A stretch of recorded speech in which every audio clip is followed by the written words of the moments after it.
जो type discuss की थी उसमें हमने एडॉप्टिव इम्यूनिटी के 2 लेक्चर कंप्लीट किए थे और अब हम लास्ट क्लास में हमने इनेट इम्यूनिटी के 2 लेक्चर कंप्लीट किए थे और अब हम एडॉप्टिव इम्यूनिटी में लिम्फोसाइट बी सेल्स की बात करेंगे। बी सेल्स क्या होते हैं? हम जानते हैं कि ये लिम्फोसाइट के वो सेल्स हैं जो बाहर से आने वाले माइक्रो ऑर्गेनिज्म को या पैथोजन को या फॉरेन पार्टिकल्स को अपनी सरफेस पर टच करके आइडेंटिफाई करते हैं कि ये सेल्फ पार्टिकल हैं या नॉन सेल्फ पार्टिकल हैं। अब आप इसको इस तरह समझें कि अगर ए ब्लड ग्रुप वाले को हम ए ब्लड ग्रुप ही देते हैं तो ये वाले सेल्स उनको अपनी सरफेस पे फील करते हैं और समझते हैं कि ये अपने ही सेल्स हैं, उनसे फाइट नहीं करते। लेकिन अगर हम ए ब्लड ग्रुप वाले को बी ब्लड ग्रुप देते हैं तो बी की प्रोटीन डिफरेंट होने की वजह से ये सेल्स उनको एनिमी कंसीडर करते हैं और उनसे फाइटिंग के लिए अपनी सरफेस के ऊपर एंटीबॉडीज़ बनाते हैं। इसको इस तरह से समझें कि सपोज़ ये एक फॉरेन पार्टिकल है, वायरस है। ये वायरस जैसे ही अंदर आया, ये जो WBCs लिम्फोसाइट की टाइप है, ये स्टेम सेल्स से वजूद में आते हैं जो बोन मैरो में, हड्डी के गूदे में मौजूद होते हैं। उनसे ये मल्टीप्लाई होते हैं और इस तरह 2 ग्रुप्स में डिवाइड हो जाते हैं। पहली कैटेगरी में जब वायरस अंदर आता है तो ये अपनी सरफेस पर वायरस को टच करते हैं और टच करने के बाद अपनी सरफेस पर एंटीबॉडीज़ बनाते हैं वायरस की शेप की, जो वायरस को ट्रैप कर सके, पकड़ सके। अब ये डिवाइड हुए, इसी तरह 2, 4, 8, 10 सेल्स में डिवाइड हो जाएंगे जिनकी सरफेस के ऊपर ये एंटीबॉडीज़ मौजूद हैं। अब यहाँ तक तो ये ग्रुप डिवाइड हुआ इन्हीं सेल्स का जिनका नाम बी लिम्फोसाइट था।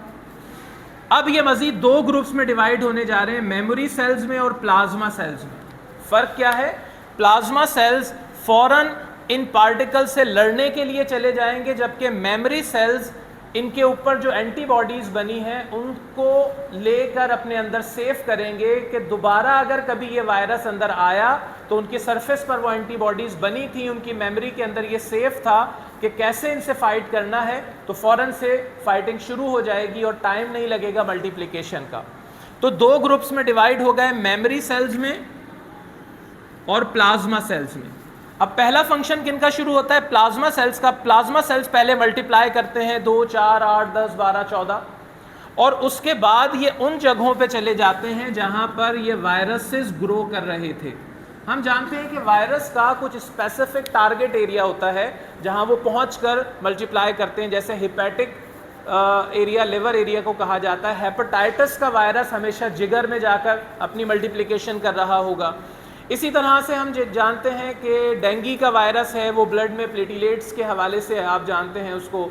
या अगर हम कोविड की बात करें तो उसका वायरस नेज़ल एरिया पर अटैक करता है। तो टारगेट एरियाज़ होते हैं जहां ये वायरसेस मौजूद होते हैं।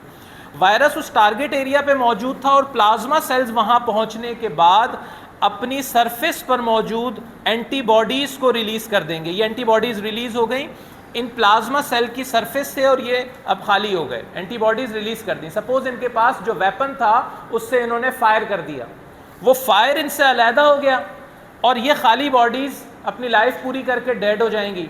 ये जो फायर हुआ हुआ एंटीबॉडीज़ था, ये जाकर वायरसेस को उनकी शेप मैचिंग की वजह से ट्रैप करना शुरू कर देगा। देखिए शेप मैच हो रही है ना इसकी शेप। अगर ये बैक्टीरिया ऐसा होता और एंटीबॉडीज़ ऐसी रिलीज़ की जाती तो वो इसको ट्रैप कर लेती। तो शेप की बेस पर एंटीबॉडीज़ जाकर माइक्रो ऑर्गेनिज्म को, और ये शेप बनाने में इसने टाइम लिया था, पीछे इसको सरफेस पे फील किया था, एंटीजन रिसेप्टर्स ने इसको फील करने के बाद उस शेप की एंटीबॉडीज़ बनाई थी।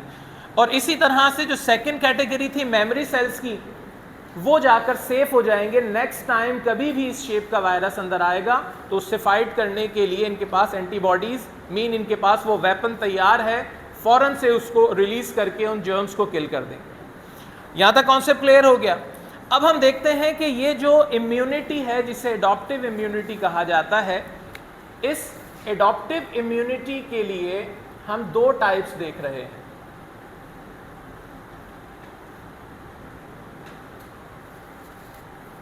इसमें हम देखते हैं कि एक नेचुरल इम्यूनिटी है जो बॉडी हमारी खुद से प्रिपेयर कर रही होगी, उसकी भी 2 टाइप्स हैं, एक्टिव और पैसिव।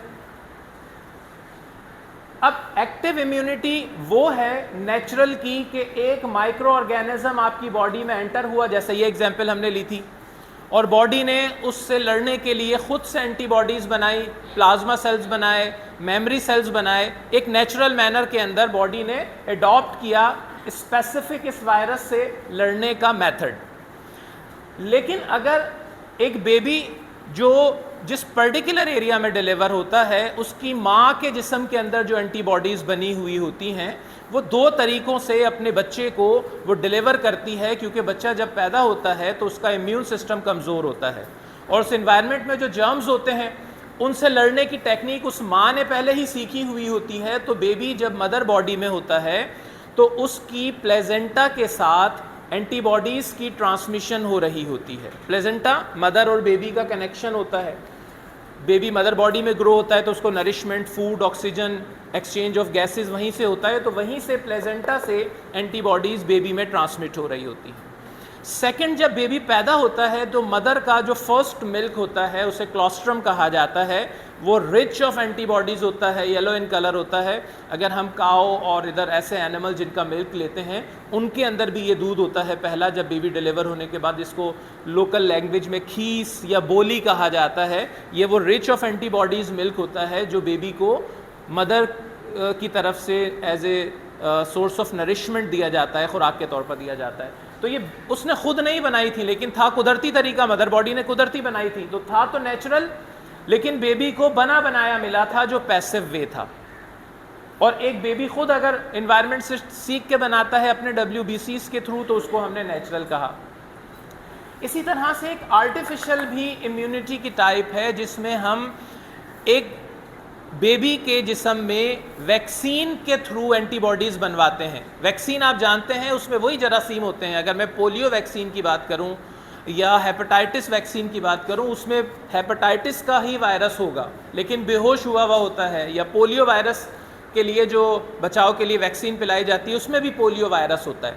अब जब वो वायरस इसी मैनर में हम दवा के ज़रिए इंट्रोड्यूस करवाते हैं तो तरीका यही बॉडी लेती है कि पहले वो डिवाइड होती है मेमोरी सेल्स में, प्लाज्मा सेल्स में, उसके बाद इसी प्रोसेस से। लेकिन क्योंकि वायरस बेहोश हुआ होता है तो वो इस तरह मल्टीप्लाई नहीं कर सकता, उसकी तादाद नहीं बढ़ रही होती है, बस 2, 4, 5, 10 जो हमने वैक्सीन के थ्रू दिए हुए होते हैं वो उतने ही बॉडी में रहते हैं और बॉडी उनसे लड़ने का तरीका सीख लेती है। अगर वो एक्टिव अंदर आ जाता और तेज़ी से मल्टीप्लाई करता तो ये तो ख़तरनाक बीमारियां बना सकता था। इसलिए हमने आर्टिफिशियल तरीके से वैक्सीन में वो जरासीम ऐड करके इंट्रोड्यूस करवाया, लेकिन बॉडी ने खुद से एंटीबॉडीज़ बनाई बॉडी ने खुद, लेकिन एक आर्टिफिशियल मैनर के तहत हम जिस तरह इंट्रोड्यूस करवा रहे थे। और सेकंड, आर्टिफिशियल का जो पैसिव तरीका है कि अगर कोई शख्स बीमार होकर ठीक हो गया और उसकी मेमोरी सेल्स के पास वो एबिलिटी है, तो उनसे हम वो सेल्स लेकर एक बीमार जिस्म के अंदर, एक बीमार शरीर के अंदर बाय इंजेक्शन, बाय ड्रिप या अदर मेथड से इंट्रोड्यूस करवा दें, या फिर उन लोगों से जिनकी बॉडी फाइट करके ठीक हो चुकी है, उनके पास एंटीबॉडीज़ मौजूद हैं, उनके ब्लड सीरम से उसको अलहदा किया जाए खाली एंटीबॉडीज़ को और उसको बॉडीज़ में इंट्रोड्यूस करवा दिया जाए। तो ये भी आर्टिफिशियल लेकिन पैसिव वे है। तो अगर हम इस एडॉप्टिव इम्यूनिटी की बात करते हैं तो दो तरीके हो गए, नेचुरल और आर्टिफिशियल। नेचुरल की दो टाइप्स हो गई, एक्टिव और पैसिव। इस तरह आर्टिफिशियल की दो टाइप्स हो गई, एक्टिव और पैसिव। तो ये एक अलग टॉपिक हो गया और वो एक अलग टॉपिक था। तो हमने आज की क्लास में दो टॉपिक्स कवर किए। उम्मीद है कि पूरी तरह से समझ आ गया होगा। अगर ना भी आया हो तो फिर हम इसको डिस्कस कर लेंगे नेक्स्ट क्लास में।